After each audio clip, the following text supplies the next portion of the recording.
All right, so for today's lesson, what we're going to be focusing on is how to read a ratio. So, how to read a ratio. So, ratios are sort of like fractions, and it's a way to describe the relationship between two different things. So, the fruit bowl has 4 times as many oranges as it does apples. So, I'm going to show that. Let's say we have 1, 2, 3, 4 times as many oranges as we do apples. So we say the ratio of this number is going to be 4 to 1. This is the way we write it. This is called a semicolon, and you put it in between the 4 and the 1s, and you read it as 4 to 1. So the way we would read this is 4 to 1. So this is the ratio of oranges to apples. Now, really important, I'm going to highlight it because it is so important to me. Order matters. The order matters. El orden importa. Porque they didn't ask for the number of apples to oranges, because the number of apples to oranges would be the opposite. The number of apples to oranges would be 1 to 4. But they didn't ask for that. They wanted to know what the ratio of oranges to apples is. Okay. So then moving on, we would then go on to using a table to represent this. So I'm going to draw my table, and my table is going to have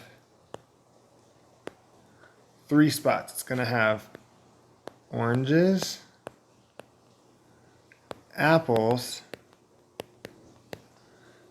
and it's going to have total. Now, a lot of you guys might realize, oh, it's kind of ugly, Mr. Easterbrock, and it looks kind of gross. I agree. So let's try it over. And instead of writing the full word, you can write an O for oranges, an A for apples, and then a T for total. So now I know that for every 4 oranges, there's 1 apple, which means 4 plus 1 would mean there's a total of 5 fruits. There's a total of 5 fruits. Okay. I can also say that, well, in that case, what if there were 8 oranges, or 2 groups of 4?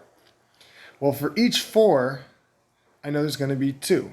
So for each 4, there's going to be 1 apple. So for 8 apples, 8 oranges would be 2 apples, which would then be 8 plus 2 equals 10.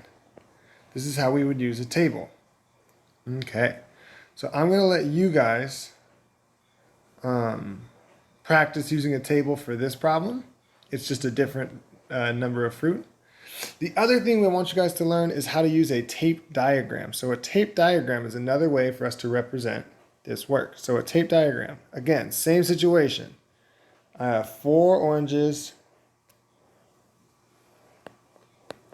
and I have 1 apple.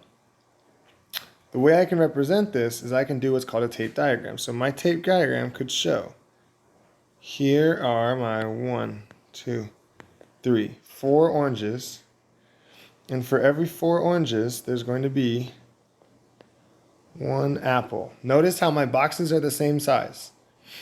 Now, if I were to say, well, there's more than 4 apples, each one of these boxes could represent a different number. But for now, I just want us to focus on the fact that this is how we would write it. Do not draw your box this size, because then the size of this box, the size of this box, and the size of this box are different. But we want to make sure that it's the same. So, again, when you're drawing, make sure that you're drawing your boxes the same size. So now I have these 2 boxes are the same size. Okay, so that's how you use a tape diagram and a bar model. Sorry, a tape diagram and a table to represent a ratio. I want you guys to use the tape diagram for this problem, and then you'll have some independent practice.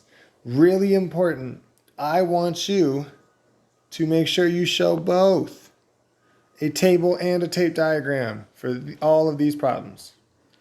All right, you guys. I hope you enjoyed the lesson. Let me know if you have any problems, and at the end, put your own ratios in and we'll try and use some for next week's lessons.